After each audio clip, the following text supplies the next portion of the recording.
Assalamualaikum warahmatullahi wabarakatuh. Perkenalkan, nama saya Chelsea Arisha Putri dengan NIM 2410201066, kelas 1C semester 1. Baik, di sini saya akan menjelaskan tentang sifat wajib bagi Allah dan juga sifat mustahil bagi Allah. Untuk memenuhi tugas mata kuliah Akidah dan Akhlak dengan dosen pengampu Pak Hedi Rusman MA. Baik, langsung saja diawali dengan sifat wajib bagi Allah Subhanahu wa Ta'ala. Yang pertama ada wujud. Wujud artinya ada. Keberadaan dan eksistensi Allah Subhanahu wa Ta'ala dibuktikan dengan adanya alam semesta beserta seluruh isinya. Keberadaan alam semesta yang beraturan sesuai dengan hukum-hukumnya atau sunatullah menjadi bukti bahwa alam semesta ini sudah ada yang mengatur. Sifat wujud Allah ini berarti bahwa Allah itu ada dengan sendirinya, tanpa ada yang menciptakan. Hal ini dapat dibuktikan bahwa iman kepada Allah merupakan fitrah setiap makhluk, tanpa terlebih dahulu berpikir ataupun belajar. Yang kedua, kidam. Kidam artinya terdahulu. Allah Subhanahu wa Ta'ala merupakan zat yang awal dan juga zat yang akhir. Allah Subhanahu wa Ta'ala ini tidak akan pernah binasa. Allah Subhanahu wa Ta'ala berkuasa atas segalanya di alam semesta. Seluruh di alam semesta beserta isinya merupakan ciptaannya dan dialah yang berkuasa satu-satunya. Yang ketiga ada bako. Bako artinya kekal. Allah Subhanahu wa Ta'ala tidak akan pernah mati dan tidak akan pernah binasa. Berbeda dengan makhluk ciptaannya seperti manusia, tumbuhan ataupun hewan yang akan mati pada waktunya. Sementara itu, Allah Subhanahu wa Ta'ala tidak akan pernah mati, namun ia akan tetap kekal abadi dan tidak akan pernah berubah selamanya. Yang keempat ada mukhalifatulil hawadisi, yang artinya berbeda dengan semua makhluk. Allah Subhanahu wa Ta'ala tentunya berbeda dan tidak sama dengan makhluk-makhluk yang lain. Yang kelima ada qiyamuhu binafsihi, yang artinya berdiri sendiri. Allah Subhanahu wa Ta'ala ini tidak membutuhkan dan tidak memerlukan bantuan apapun dan dari siapapun itu. Allah Subhanahu wa Ta'ala ini juga tidak pernah bergantung kepada siapapun, melainkan para hambanya lah yang bergantung kepadanya. Yang keenam ada wahdaniyah. Wahdaniyah artinya esa. Allah itu satu, tunggal, dan tidak ada yang dapat menandinginya. Hal ini dapat dibuktikan dengan adanya kesetaraan dan keteraturan di alam semesta ini sebagai bentuk wujud ciptaan Allah Subhanahu wa Ta'ala. Yang ketujuh ada kudrat. Kudrat artinya kuasa. Allah Subhanahu wa Ta'ala berkuasa atas segala sesuatu di alam semesta. Kekuasaan Allah Subhanahu wa Ta'ala ini tak terbatas. Hal ini dapat dibuktikan dengan adanya keberadaan jagat raya, bulan, matahari, dan juga ribuan dan jutaan bintang-bintang yang bergerak beraturan tanpa adanya tabrakan.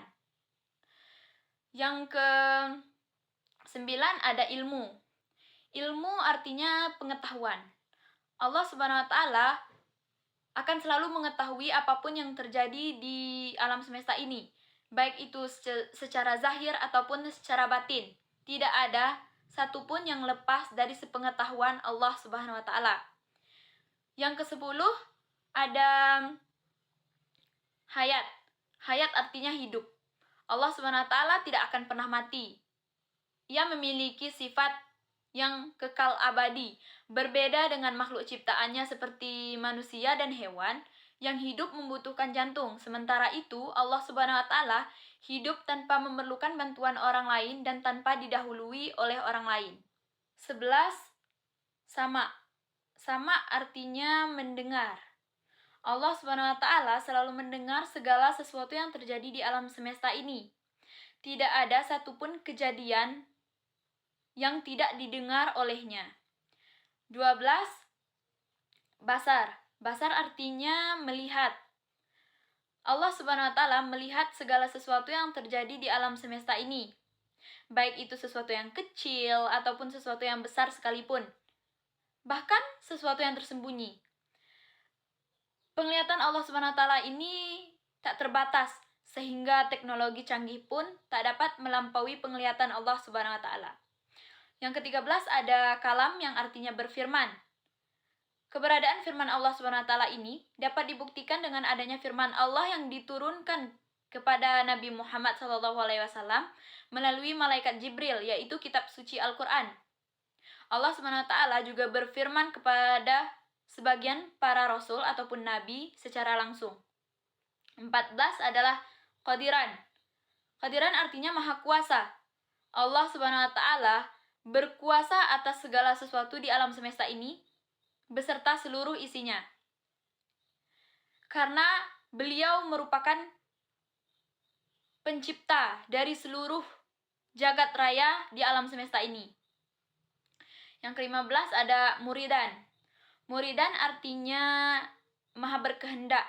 Allah Subhanahu wa taala menghendaki segala sesuatu, kondisi ataupun keadaan yang apa-apa saja yang ada di alam semesta ini.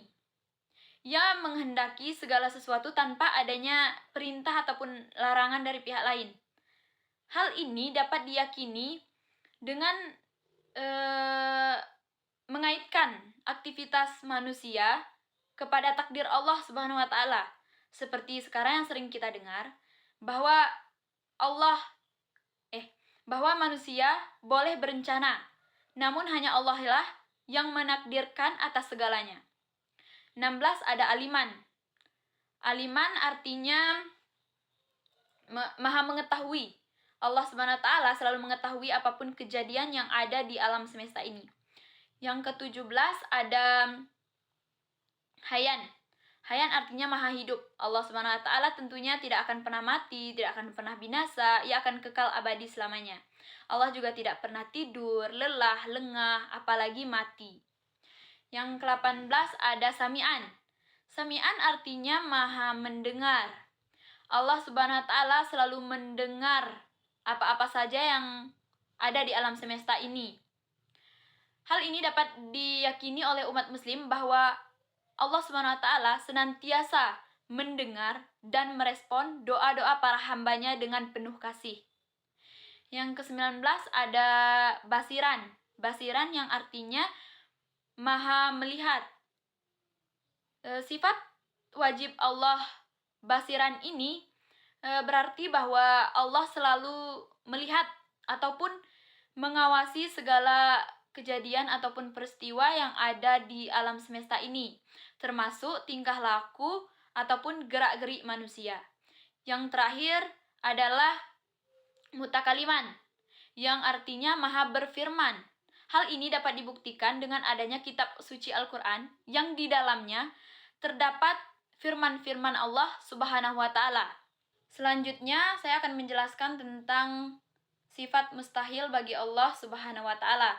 Yang pertama ada Adam, artinya tidak ada atau tiada. Yang kedua ada hudus, yang artinya baru. Yang ketiga ada fana, yang artinya musnah. Yang keempat ada mumasalatul hawadisi, yang artinya menyerupai makhluk lain. Yang kelima ada qiyamuhu li ghairih, yang artinya berdiri dengan makhluk lainnya atau membutuhkan bantuan orang lain. Yang keenam ada ta'adud, artinya berbilang. Yang ketujuh ada ajzun, artinya lemah. Yang 8 ada karohah, artinya terpaksa. 9 jahlun, artinya bodoh. 10 mautun, artinya mati. 11 sumun, artinya tuli. 12 bu'mun, artinya bisu. 13 umyun, artinya buta. 14 ajizan, artinya yang lemah. 15 mukrahan, yang artinya yang terpaksa. 16 jahilan, artinya yang bodoh.